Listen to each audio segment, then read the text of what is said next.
৮-১০টা March for Gaza সমাবেশের চেয়ে গাজা অভিমুখে রওনা হওয়া একটা কাফেলা অনেক বেশি উপকারী। মঞ্চ কাঁপানো শত শত বক্তৃতার চেয়ে মৃত্যুর দিকে এগিয়ে চলা অনেক বেশি সাহসী পদক্ষেপ।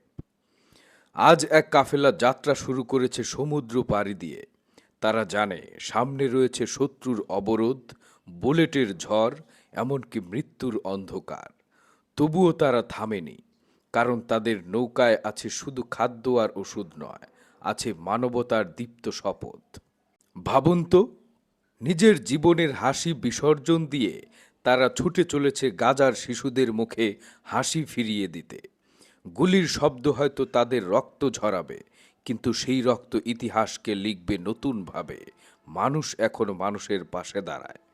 যখন জাহাজের পাল সমুদ্রের বাতাসে ফুলে ওঠে, তখন আসলে তা শুধু কাপড় নয়, তা এক পতাকা যা ঘোষণা করছে ভালোবাসা বুলেটকে হার মানাতে পারে, মানবতা মৃত্যুকেও জয় করতে পারে। তারা জানে যদি মৃত্যু বুকে ধাক্কা দেয়, তবুও সেই মৃত্যু বৃথা যাবে না, কারণ গাজার একটি ক্ষুধার্ত শিশুর হাতে পৌঁছানো এক টুকরো রুটিই তাদের অমরত্বের সনদ হয়ে থাকবে। হে মানবতার সৈনিকেরা, তোমাদের এই ত্যাগ আমাদের চোখ ভিজিয়ে দেয়, বুক ভরে তোলে গর্বে। আজ পৃথিবী দেখুক, সমুদ্র পাড়ি দিয়ে গাজার পথে এগিয়ে চলা প্রতিটি জাহাজ আসলে মানবতার অতন্দ্র প্রহরী।